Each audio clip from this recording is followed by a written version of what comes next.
آج کافی عرصے بعد پھر میں لائیو آ رہا ہوں اور یہ لمبا وقفہ اس لیے بھی ہے کہ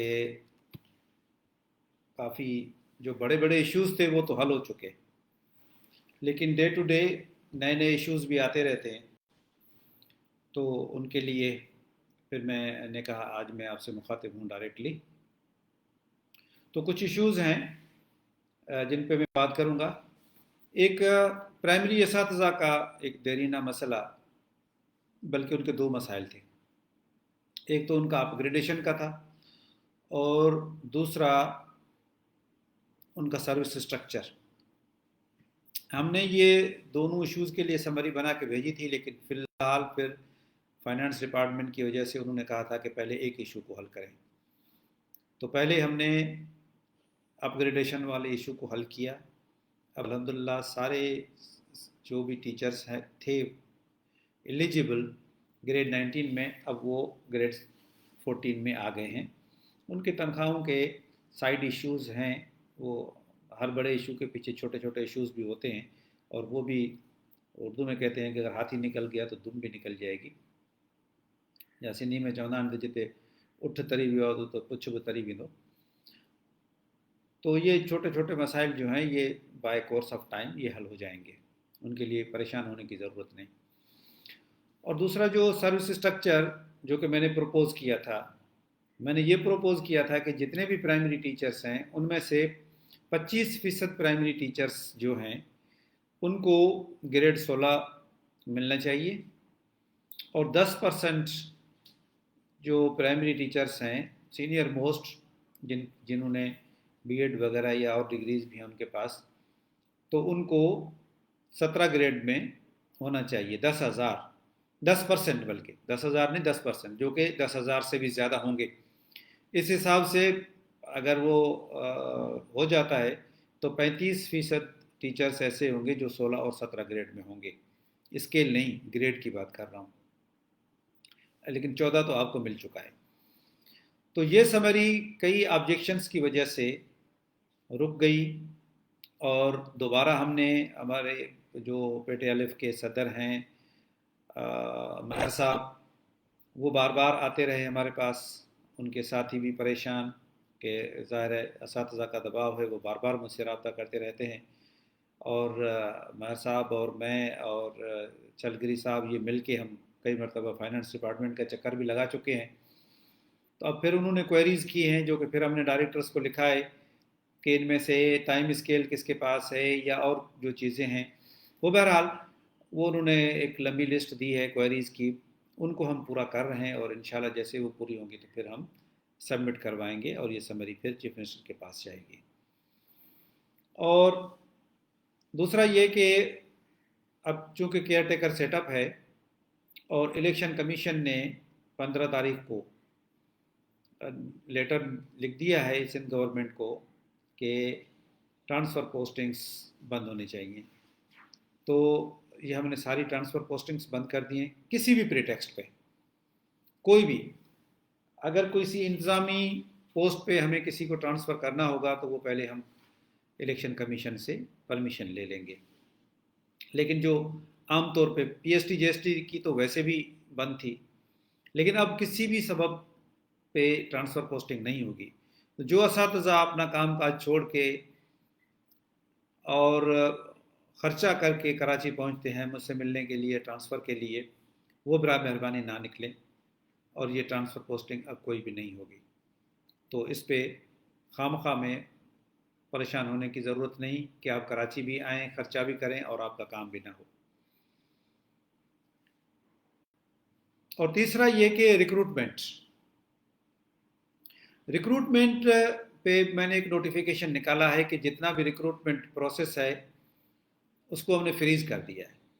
تو اس پہ بہت زیادہ اساتذہ رابطہ کر رہے ہیں مجھ سے، فون کر رہے ہیں، میسیجز آ رہے ہیں، ان باکس میسیجز آ رہے ہیں، پریشان بھی بہت ہیں، اور پریشانی کی بات ہے بھی یقیناً، کیونکہ کئی لوگوں کے پاس تو یہ تھا کہ آفر لیٹر بھی مل چکے تھے اور ان کو جسٹ اپوائنٹمنٹ آرڈر ایشو ہونا تھا۔ تو اس ٹائم پہ تو ظاہر ہے ہارڈ برننگ بھی ہوگی، تکلیف ہوگی، لیکن اس کا میں آپ کو بتاتا ہوں کہ اس کے پیچھے ایشو کیا ہے۔ یہ 3 طرف سے मना किया गया है 3 तरफ से। पहला, हार्ड एरिया। हार्ड एरिया का केस आपको पता होगा कि सखर हाई कोर्ट ने, शायद वो 26 जनवरी का दिन था, उसमें ये हुक्म किया था कि हार्ड एरिया पे कोई भी अपॉइंटमेंट नहीं होगी 40 से कम में। और वो तो कोर्ट तो शायद मुझे ऐसे लगा कि वो सारी जो हार्ड एरिया पे हमने रिक्रूटमेंट की थी शायद वो उसको कैंसिल करेंगे, लेकिन हमने रिक्वेस्ट किया और उन्होंने हमारी रिक्वेस्ट को माना कि जो हो गए हैं वो उनको ना छेड़ा जाए, और बाकी जो है वो जो कोर्ट का आखिरी फैसले तक हम उनको बरकरार रखेंगे। तो इस वजह से हम हार्ड एरिया पे बेलो 40 हम किसी को भी जनवरी के बाद हम नहीं अकोमोडेट कर रहे। और दूसरा था डिप्राइव्ड एरियाज़। डिप्राइव्ड एरियाज़ उहे 20 तहलका आहिनि जिन में केतिरियूं सीटूं असां वटि बची वियूं हुयूं, पर उन्हनि में असां वटि कैंडिडेट न हुआ, जंहिंमें ठठो ज़िलो, सिजावल ज़िलो सर फ़हिरिस्त हुआ। बाक़ी पोइ थाणो मुला खान तहलको या माजन तहलको या ॿिया जेके हुआ तहलका, शायद तंगवाणी, ॿिया तहलका जेके हुआ, उन्हनि तहलकनि खे असां डिप्राइव्ड करार ॾेई ऐं कैंडिडेट्स खे केतिरनि खे असां उन्हनि खे ट्रेनिंग ॾियारी हुई। पर जिन खे ट्रेनिंग ॾियारीसीं उन्हनि मां केतिरनि ई माण्हुनि वञी हाई कोर्ट में पिटिशन विधी त असांखे ट्रेनिंग मिली चुकी आहे, असां भले पहिरीं फेल हुआसीं, 28, 29 या 32 या 35 मार्कूं हुयूं, पर असांखे ऑर्डर ॾिनो वञे छो जो असांखे ट्रेनिंग असां करे वरिती आहे, हाणे वधीक इम्तिहान न वरितो वञे, ऐं बल्कि इम्तिहान ते जेको IBA वरितो आहे उनखे बि रिज़ल्ट न अनाउंस करणु ॾिनो वञे। कोर्ट सॻोरी उन ते बि स्टे करे छॾियो आहे त उन ते जेसीं ताईं फ़ैसिलो थिए तेसीं ताईं का बि न थींदी। तंहिंजे करे डिप्राइव्ड तहलका वारी बि असांखे कोर्ट जे हुकुम जे करे बंदि करणी पई। बाक़ी उहे रहनि था जेके थर्ड फेज़ में, जिन जा जेके रिज़ल्टेंट वैकेंसीज़ हुयूं थर्ड फेज़ में, उन्हनि उहे चवनि था असां कहिड़ो ॾोह कयो आहे, असांखे त कोर्ट मना कोन कयो आहे, न को इलेक्शन कमीशन मना कयो आहे। बिल्कुलु ट्रू। तव्हांजे लाइ मना कयो आहे सिंध काबीना। सिंध कैबिना जो डिसीशन मूं पंहिंजे फेसबुक वाल ते बि रखियो आहे, जंहिंमें सिंध काबीना सवाइ सिंध पब्लिक सर्विस कमीशन जे ॿी कंहिं बि रिक्रूटमेंट खे बैन करे छॾियो आहे।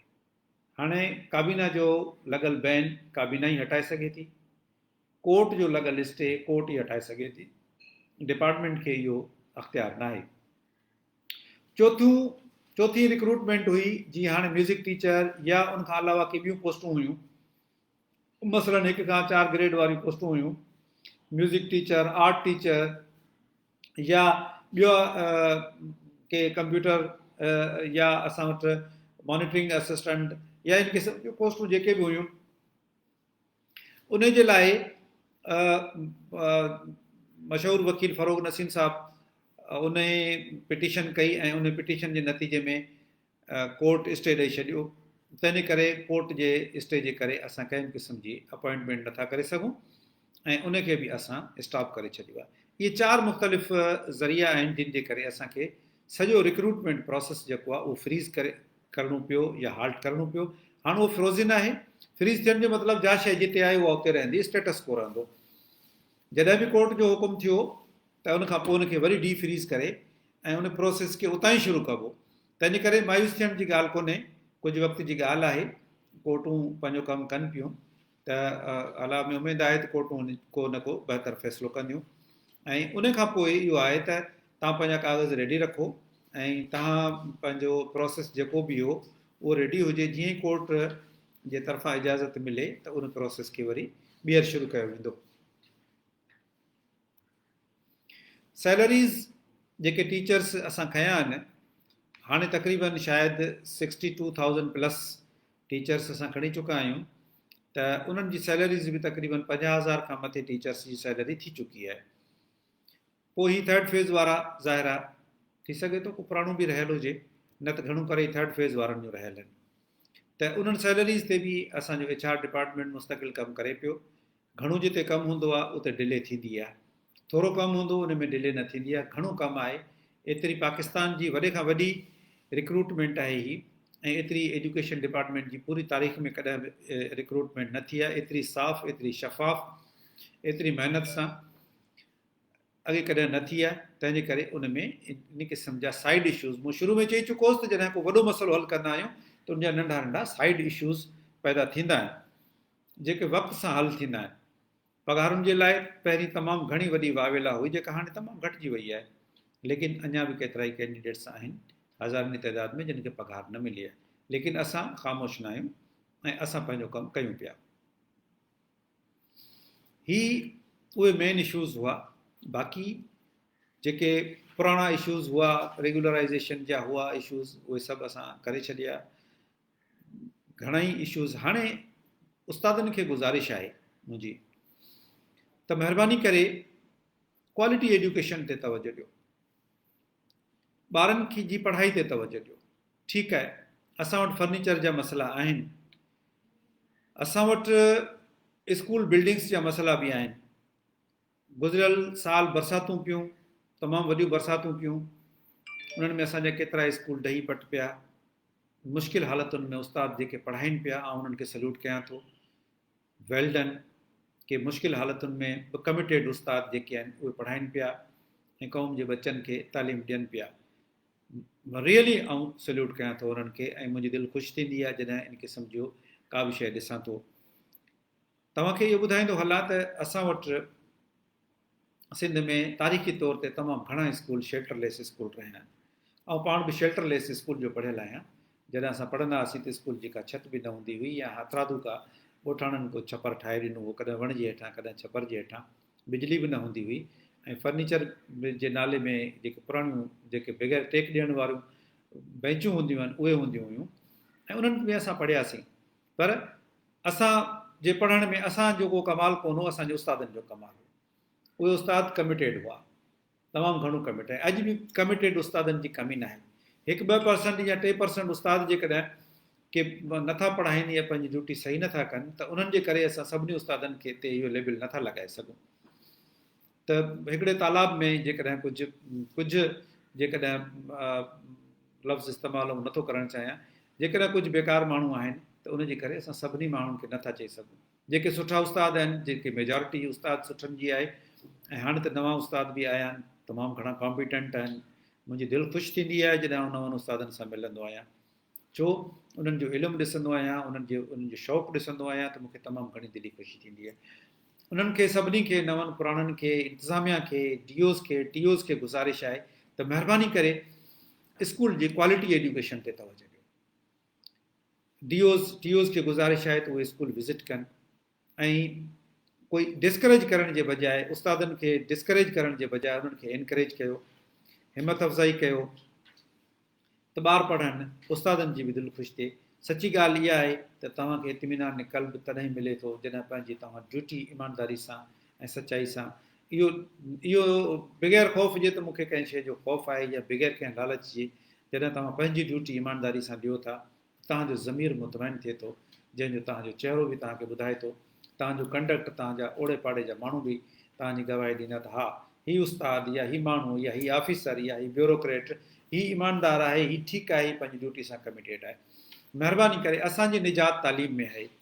तव्हां सरकारी स्कूलनि जा उस्ताद आहियो, ऐं सरकारी स्कूलनि में पढ़ंदड़ ग़रीब अवाम आहे, ग़रीब ॿार आहिनि, ऐं या लोअर मिडिल क्लास जा ॿार आहिनि, उन्हनि ते तव्हां जेका महिरबानी कंदो, यकीन ॼाणो त उहे ॿार जॾहिं वॾा थींदा, कंहिं मंज़िल ते पहुचंदा, उहे तव्हांखे यादि कंदा, जीअं अॼु असां पंहिंजे उस्तादनि खे यादि कयूं था। नंढा नंढा इशूज़ ॿिया बि आहिनि जेके थींदा रहंदा, मसइलन किताबनि जी खोट आहे बिल्कुलु। तव्हांखे ख़बर आहे त इन डॉलर जी महांगाई जे करे पेपर महांगो थी वियो आहे, प्रिंट महांगो थी वियो आहे, ट्रांसपोर्ट महांगी थी वई आहे, इंक महांगी थी वई आहे, त यकीननि जेका बजट सरकार खां मिले थी, किताब जेके छपजनि था उहे घटि छपजनि पिया। किताबनि जी खोट आहे, बिल्कुलु मञूं था, लेकिन असां उनखे, फर्नीचर जी खोट आहे, असां इन्हनि खे कोशिशि कयूं पिया। तव्हां ॾिसो त केतिरनि ई सालनि खां फर्नीचर न वरितो वियो, लेकिन असांजे हिन 2 सालनि जे दौर में धड़ाधड़ फर्नीचर वरितो वियो आहे। अञा बि फर्नीचर जी घणी ज़रूरत आहे, पर कुझु न कुझु त वरितो वियो आहे, हज़ारनि जी तइदाद में डेस्कूं वरितियूं वियूं आहिनि, स्कूलनि खे ॾिनियूं आहिनि, जेके इनशा ताला थींदियूं। बाक़ी हाणे जेके आउं मैसेजिस ॾिसां पियो त सेकेंड फेज़ शुरू न थियो, थर्ड फेज़ शुरू न थियो, तंहिंजे करे आउं माज़रत कंदे आउं चवंदुसि त बाबा हाणे सेकेंड फेज़ हुजे या थर्ड फेज़ हुजे या फर्स्ट फेज़ हुजे, जेके बि आहिनि इहे सभु फ्रीज़ थी चुका आहिनि। हाणे कुझु वक़्त जे लाइ तव्हां रिलैक्स थियो, पंहिंजा कागज़ तयारु रखो, ऐं जॾहिं बि कोर्ट सॻोरी इजाज़त ॾिनी त असां हिन प्रोसेस खे उतां वरी शुरू कंदासीं। तव्हां सभिनी जी महिरबानी, आप सबका शुक्रिया, थैंक यू।